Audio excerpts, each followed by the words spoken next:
Welcome to Tales of Terror, the channel where you'll find spine-chilling stories that will keep you on the edge of your seat. Today, we bring you a story about a doll factory and a mysterious businessman. Join us and immerse yourself in the tale of a skilled doll manufacturer who loses his job along with 700 other workers. Faced with a shortage of dolls, he starts making them himself, and soon a man in a black suit arrives with an irresistible job offer. What happens next? Watch and find out. Don't forget to interact with us through comments and likes. Join Tales of Terror and experience the thrill of these frightening tales. Returning from work, my father was saddened and angry that he, along with over 700 other workers, had been fired from the doll factory.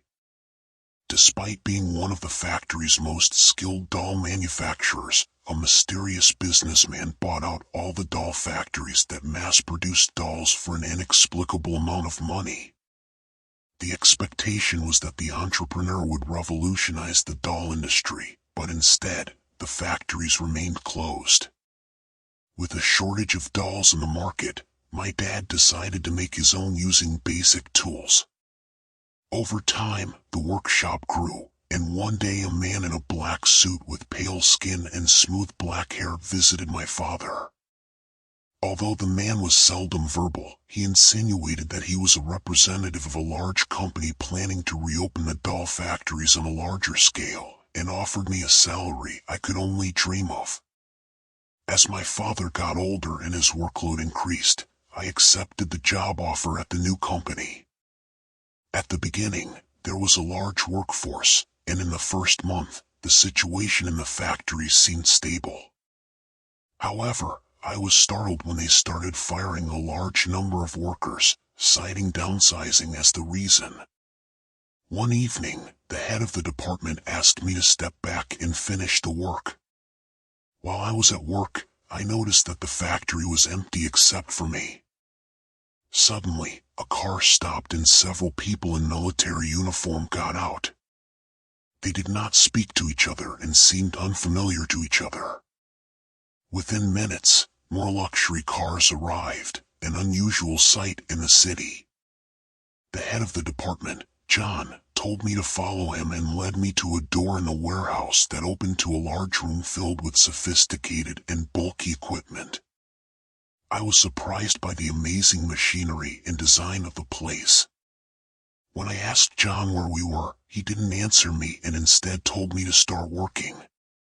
He assured me it was for my own good, and there was no conversation. Everyone in the room seemed to know what was expected of them, but I was the only one who didn't know what was going on. John approached me and directed me somewhere, and I quickly got to work, unsure of what would happen next. Soon after, the boxes arrived and were unpacked in front of all of us. When they opened, I saw disjointed dolls that seemed unfamiliar to me. I was instructed to carve and assemble it, but the equipment in front of me was not intended for wood carving. Rather, they were machines for carving leather, as the dolls themselves were made from that material. The texture of the leather was so lifelike it looked like human skin to me. My fear escalated, stress and anxiety overwhelmed me. Another box was emptied in front of me, and it contained eyes, real eyes oozing blood instead of plastic ones. I could not understand what was happening, and suddenly one of the workers present began to cough and lost control of his work. One of the observers shot him several times in the head until it turned into a broken bone. I completed my task with trembling hands as I worked lifelike skin and eyes on the dolls. The dolls looked so real. A bell rang, and it was a warning that no one should go on working. People in silver masks and black suits walked in and started examining the dolls.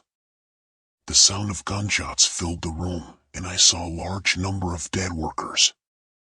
I realized that whoever does not satisfy them will die. Two of them approached me, and I could feel my heart racing as my body shivered, making it difficult to breathe. One of them grabbed one of my dolls and seconds later pointed at John. I could not understand the sign, but I understood that I was still alive, which means that they were satisfied with my work.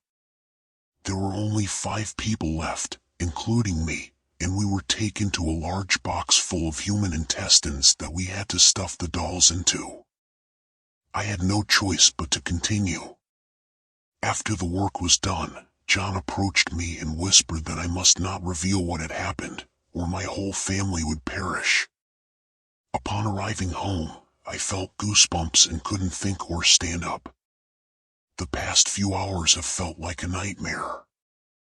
I had only fallen asleep until I was awakened by a phone call from John, informing me that I had been missing for 2 days. He told me not to go to the factory, but I had been there a few hours earlier. The power went out, the line snapped, and I felt trapped as if the walls were closing in on me. Soon I realize I'm in a grave, dirt dripping down my face. Suddenly I heard John's voice. I screamed and then found myself in my room, dirt still on my face and my body paralyzed. She left me a note with it didn't help to say that and some money.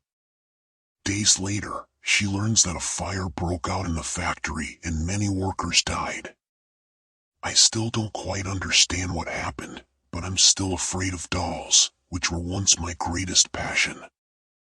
As a result, I decided not to return to the factory. Our story ends today. If you like it, don't forget to subscribe to the channel and share the story. And wait for us in tomorrow's story. Goodbye.